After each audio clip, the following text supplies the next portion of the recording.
Hello, welcome to another video. Today I'm going to be looking at one of the, I'd say early 80s C&VG computer and video games. It's actually more, mid 80s.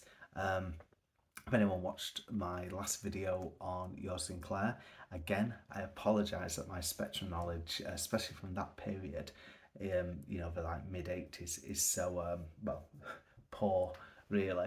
But I was, like I said, it's a magazine I just wanted to cover. But this one, despite it being from 1984, so even earlier than V.O. Sinclair, with this C&VG being multi-format, there's going to be a little bit more that I recognise. Bearing in mind this is dated July 1984.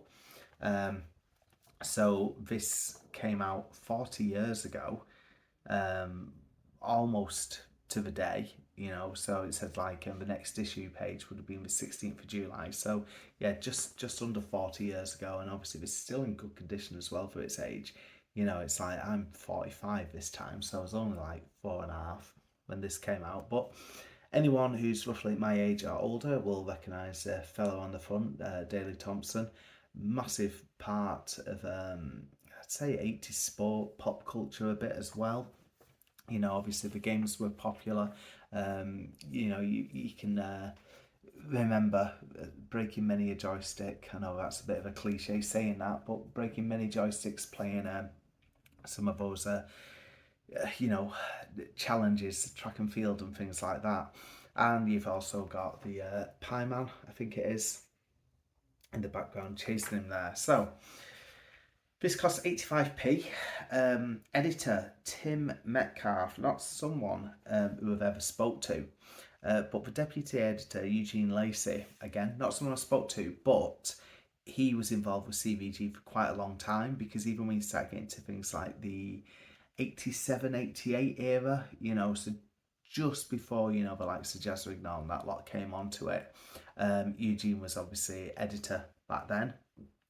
So yeah, it's a nice link to, a few years on really, when C&VG then went through that boom, fell away a little bit in the 90s until Paul Davis came on, and then obviously just really took off, by the time you get to PlayStation. But that's another 12 years off from the issue I'm looking at today. But here we go. Now, we said with Your Sinclair it wasn't that colourful. C&VG from a couple of years earlier, because they've looked at some 1982 issues earlier, were a lot more, let's say black and white, but then you still got, the ads in colour, because obviously they want to show those off for software houses. Speaking of which, we've got Ocean there, nice bright glossy ad at the front of the magazine. So let's see what's in here, and I will stop my waffling. Again, because there's a lot of pages in this. It's 100 and, almost getting up to 200 pages, which is not bad for a summer magazine, so let's have a quick look, see what's actually jumping out. Again, quite a lot of adverts early on, only really a little bit of news, and looking at it, we didn't really make too much of a deal of compared to what news eventually got like. So anyway, let's stop the waffle, and I will look for a couple of things that jump out. Sorry, I will get to this. Again, this is where I think going forward, like little post-it notes are going to help. Right, I'm going to start with a chart. So this is sponsored by Daily Mirror, the top 30 software chart. Looks quite nice, really colourful, really stands out this, especially for the time. So obviously EMAP really putting some decent desktop publishing type stuff together. Although it may still be done, like the old style way of actually like put them on like actual presses and glue and things like that. I can't remember what I've been told, like in the podcast interviews and stuff. But anyway, at number one we have got Jet Set Willy on Spectrum, obviously still thought of very highly, 40 years old this year. Fighter Pilot, Codename Matt, Manic Miner, Attic Attack, Checkered Flag, Blade Alley, International Soccer, Hunchback, and Trashman. So that's your top 10. Now, quite a lot of these are still highly thought of. There's a couple that I've never ever heard of. I'm not up on Fighter Pilot or the Codename Matt, but all the others, I'm aware of. Some of them actually played as well over the years. Most of the top 10 is on Spectrum, obviously being the format of choice at this time. So speaking of Spectrum, although that's just the name of the company, the mail order company, they've got a 2-page spread on hardware here. So we've got the BBC Model B, £400. We have also got up here, and I'm pointing this out because we're going to be covering this in the next Pixel Addict. They are me just poking out of the corner. So this is the Commodore SX64, the portable Commodore 64. Look how portable it is. It's just in your pocket. £895. Okay. It does come with 3 programs though. Easy Script, Future Finance, and Easy Stock for all your business needs.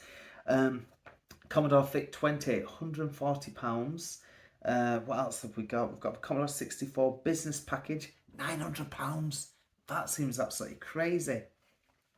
But it is obviously new, so, if people want it, they will pay it. I don't know how well it would go down if I was asking my parents for such an expensive machine back then.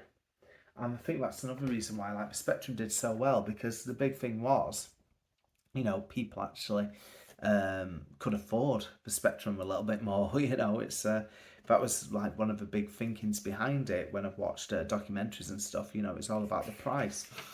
So God Almighty, these Spectrum ads are still going. Another 2 pages, a 6-page advert really. And again, all these stores here. God knows what some of the stores would actually be now.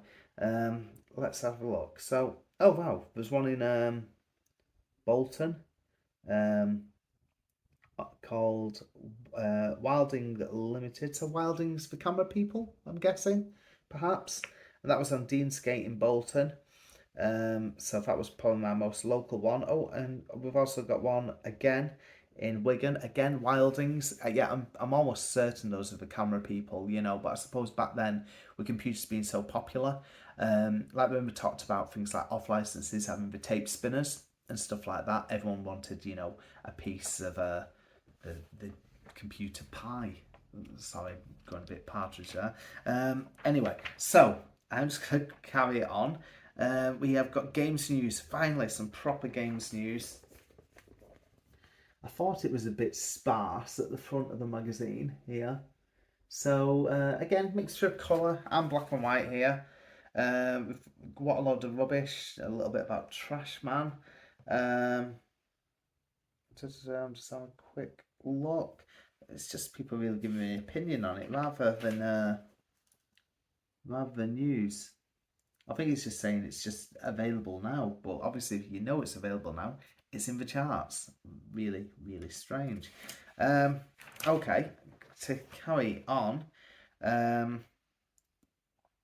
See, this is quite funny. After I said I didn't know Fighter Pilot, we have got Designer of the Month, the guy that made Fighter Pilot.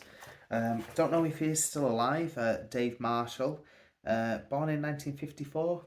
Probably he'd be 70 this time. So this is why I like, looking back at the magazines, you see these people and you're like, they've made all these games. What are they up to, since? Obviously, some people are no longer with us. Some people have obviously stayed in the industry, gone on to make all sorts of games. For a piece I'm doing for Amiga Addict, well, I've not done the main piece. I'm just basically getting a few extras, looking at Amiga War games. So I've sent out a few emails to people that are still in the industry. I've worked on these Amiga titles back in the late 80s, early 90s. And we've been happy to answer some questions, which is ongoing. But yeah, it's just great to see, that people still want to obviously give up time. Anyway, right, reviews. Not keen on this. The reviews are really, really short. As you can see, there's about 5 different games on here. So just have a quick look, because it doesn't really give too much away. Like, each game has like a screenshot or two. We got Frack on the BBC. We don't actually give it an overall rating. We just rate everything out of 10. So getting started, graphics, value, playability. A game called Heist. I'm just going to look at the ones that, you know, sort of jump out a little bit. But again, as said, this is 1984. Hungry Horace is, what for given that? Not a great review at all. Mainly 5s and 6s. Quite a few pages though of reviews, because obviously there's you know, something for every system still at this point. Track and Field, Arcade Olympics machine. So this is rated 4 out of 5. That's not bad. So yeah, they've put all the sort of Olympics games together, because in 1984, yeah, there was an Olympics that year. I still remember having this like Olympics cup at my mum's, which she's just never thrown away, but it's still got this like eagle on it, if anyone can remember that. Anyway, we have got an advert here for US Gold. If anyone, I'm going back a few years now, has read the Chris Wilkins US Gold book from Fusion, that's absolutely brilliant. You know, it's one that's up on the shelf, just out of shot. Then we've also got, keep an eye on the time as well, try and keep this relatively short. Arcade action. So the arcade games, we have got Olympics, we've got Bomb Jack, a game called SWAT, never played that one. So this is Meet James, the Konami King. So is, you know, speaking to someone who's obviously really up on the Konami titles. We've got I've never actually played this, an advert here for The Evil Dead. Obviously aware of the film, never played the game though. Not the really early game. I played a couple of the others. And then what else have we got? I'll just try and whiz on. This the paper's really, really thin. We have got, is this Silica? It is. It's a very early Silica advert. Now, I mentioned Silica in a few videos as being sort of like one of the big mail order companies back in the day. So here, this, like I say, 40 years ago, for that Adam, is it? Is it Acorn Adam? Oh, I'm just making that up. Well, that Adam. £499. It doesn't come with any hang on, does it come with any games or anything? Oh yes, it does. It comes with Buck Rogers arcade game and ColecoVision compatible as well. A 256k data storage unit, a daisy wheel printer. So yeah, it's giving you quite a bit. You know, well, it shows you what you get as well, you know, and all these little box outs. 500 quid. I don't think I've ever, well, I didn't know anyone with one anyway. Like I say, it was either Spectrum, Amstrad, or Commodore 64. So let's whiz on a little bit more. We've got an advert here for the original Football Manager by Kevin Toms, a man who has been at quite a few events now over the last few years. He's even done new versions of Football Manager as well. We've also got a advert for Commodore 64 in the centre of the magazine. God, I'm only at the centre. Melbourne House, Commodore 64 titles there.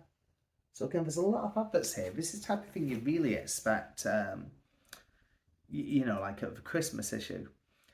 We've got Sheep in Space by Llamasoft. Jeff Minter still going strong today.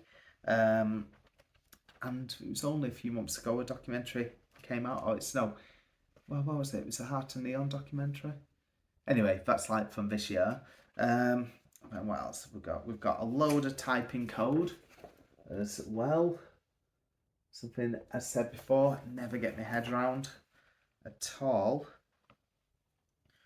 I think it'd actually just destroy me if I typed it all in and one thing was wrong, and then, you know, like it sometimes happened, and then we do the correction, you know, the next issue.